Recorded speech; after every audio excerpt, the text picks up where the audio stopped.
For hours, Esperanza watched the undulating land pass in front of her. Means that it's moving with smooth wave-like motion, almost like waves in the ocean.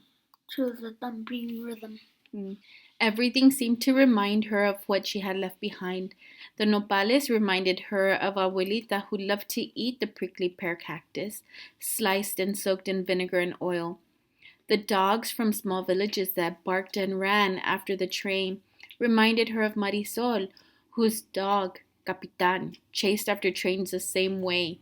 And every time Esperanza saw a shrine decorated with crosses, flowers, and miniature statues of saints next to the rails, she couldn't help but wonder if it had been someone's father who had died on the tracks, and if somewhere there was another girl who missed him too. Esperanza opened her valise to check on the doll. Lifting it out and straightening her clothes, the barefoot peasant girl ran over. Mona, she said, and reached up to touch the doll. Esperanza quickly jerked it away and put it back in the valise, covering it with the old clothes. Mona, Mona, said the little girl, running back to her mother, and then she began to cry. Mamma and Hortensia both stopped their needles and stared at Esperanza. Mamma looked across at the girl's mother. I am sorry for my daughter's bad manners. Esperanza looked at Mamma in surprise. Why was she apologizing to these people? She and Mamma shouldn't even be sitting in this car. Hortensia looked from one to the other and excused herself. I think I will find Alfonso and Miguel and see if they bought tortillas at the station. Mamma looked at Esperanza. I don't think it would have hurt to let her hold it for a few moments. Mamma, she is poor and dirty, said Esperanza. But Mamma interrupted. When you scorn these people, you scorn Miguel, Hortensia, and Alfonso. And you embarrass me and yourself. As difficult as it is to accept, our lives are different now. The child kept crying. Her face was so dirty that her tears washed clean streaks down her cheeks. Esperanza suddenly felt ashamed and the color rose in her face.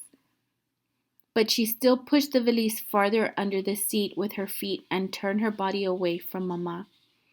Esperanza tried not to look back at the little girl, but she couldn't help it. She wished she could tell the little girl's mother that she had always given her old toys to the orphanage, but that this doll was special. Besides, the child would have soiled it with her hands. Mamma reached in her bag and pulled out a ball of blanket yarn. Esperanza, hold out your hands for me. She raised her eyebrows and nodded toward the girl. Esperanza knew exactly what Mamma intended to do. They had done it many times before. Mamma wrapped the yarn around Esperanza's outstretched hands about 50 times until they were almost covered. Then she slipped the string of yarn through the middle of the loops and tied a tight knot before Esperanza removed her hands. A few inches below the knot, Mamma tied another snug knot around all the yarn, forming a head. Then she cut the bottom loops, separated the strands into sections, and braided each section into what looked like arms and legs. She held the yarn doll up, offering it to the little girl. She ran to Mamma, smiling, took the doll, and ran back to her own mother's side.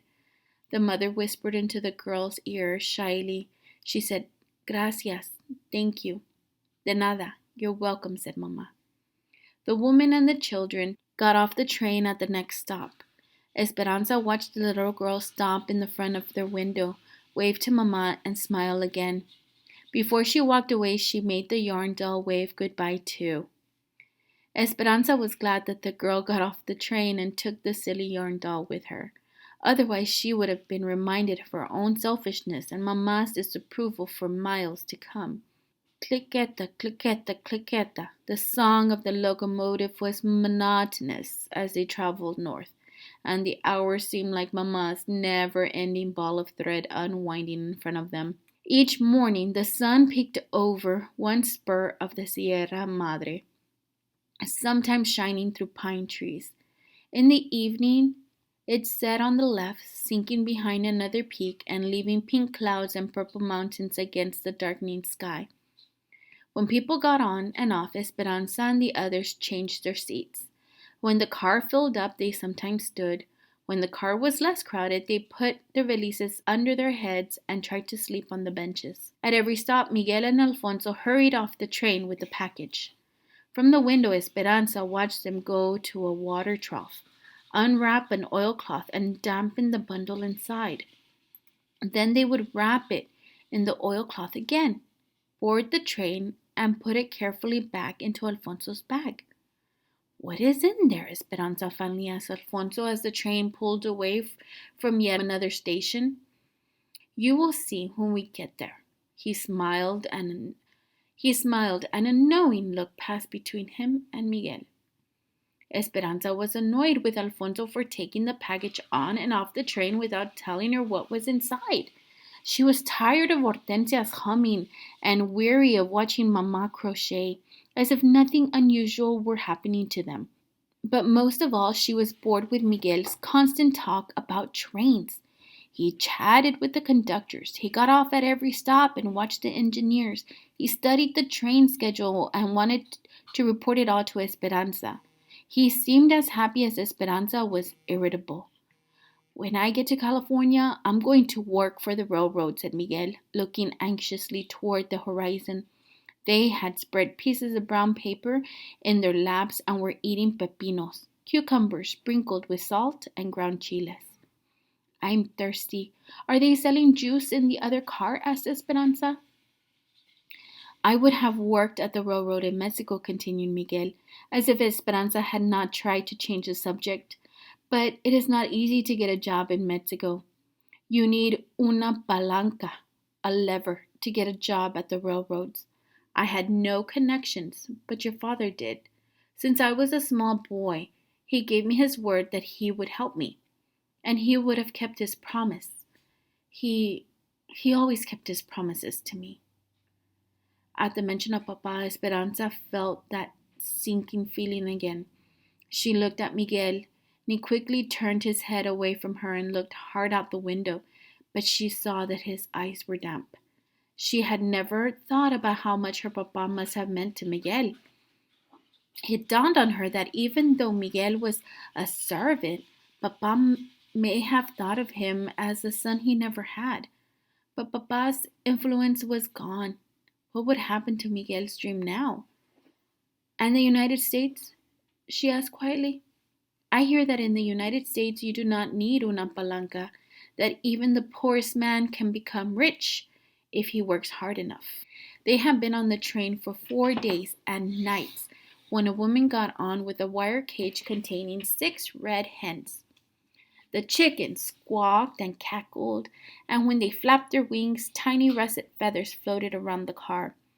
The woman sat opposite Mamá and Hortensia, and within minutes she had told them that her name was Carmen, and their husband had died and left her with 8 children, and that she had been at her brother's house helping his family with a new baby. "Would you like dulces? Sweets?" she asked Esperanza, holding open a bag. Esperanza looked at Mamá, who smiled and nodded her approval. Esperanza hesitantly reached inside and took out a square of coconut candy. Mamá had never permitted her to take candy from someone she didn't know before, especially from a poor person. "Señora, why do you travel with the hens?" asked Mamá.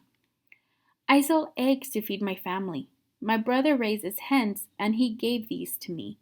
"And you can support your large family that way?" asked Hortensia. Carmen smiled. "I am poor, but I am rich. I have my children, I have a garden with roses, and I have my faith and the memories of those who have gone before me. What more is there?" Hortensia and Mamá smiled, nodding their heads, and after a few thoughtful moments, Mamá was blotting away stray tears. The 3 women continued talking as the train passed fields of corn, orange orchards, and cows grazing on rolling hills. They talked as the train traveled through small towns, where peasant children ran after the caboose just for the sake of running. Soon Mamá was confiding in Carmen, telling her all that had happened with Papa and Tío Luis. Carmen listened and made clucking noises like one of the hens, as if she understood Mamã's and Esperanza's problems. Esperanza looked from Mamá to Carmen to Hortensia. She was amazed at how easily Carmen had plopped herself down and had plunged into intimate conversation. It didn't seem correct somehow. Mamá had always been so proper and concerned about what was said and not said.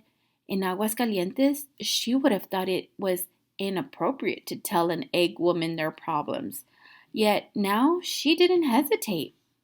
Mamá, whispered Esperanza, taking on a tone she had heard Mamá use many times. Do you think it is wise to tell a peasant our personal business? Mamá tried not to smile. She whispered back, It is all right, Esperanza, because now we are peasants too. Esperanza ignored Mamma's comment. What was wrong with her? Had all of Mamma's rules changed since they had boarded this train? When they pulled into Carmen's town, Mamma gave her 3 of the beautiful lace garbetas she had made. For your house, she said. Carmen gave Mamma 2 chickens in an old shopping bag that she had tied with string.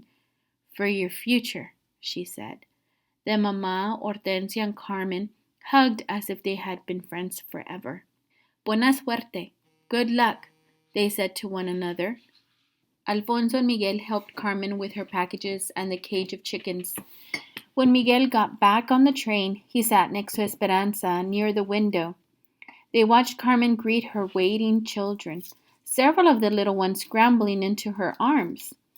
In front of the station, a crippled Indian woman crawled on her knees, her hand outstretched toward a group of ladies and gentlemen who were finely dressed in clothes like the ones that used to hang in Esperanza's and Mamma's closets.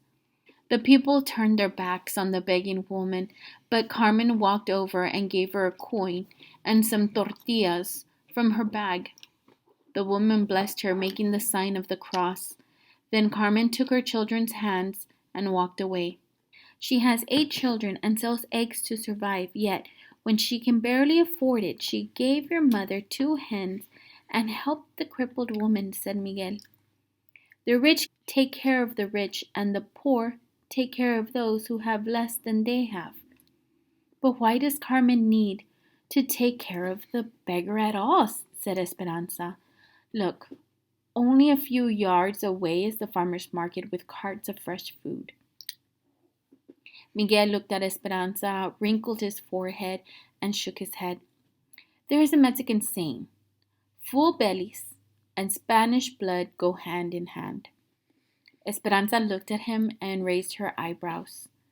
Have you ever noticed, he said, sounding surprised, those with Spanish blood who have the fairest complexions in the land are the wealthiest? Esperanza suddenly felt guilty and did not want to admit that she had never noticed, or that it might be true. Besides, they were going to the United States now, and it certainly would not be true there. Esperanza shrugged. It is just something that old wives say. No, said Miguel, it is something the poor say.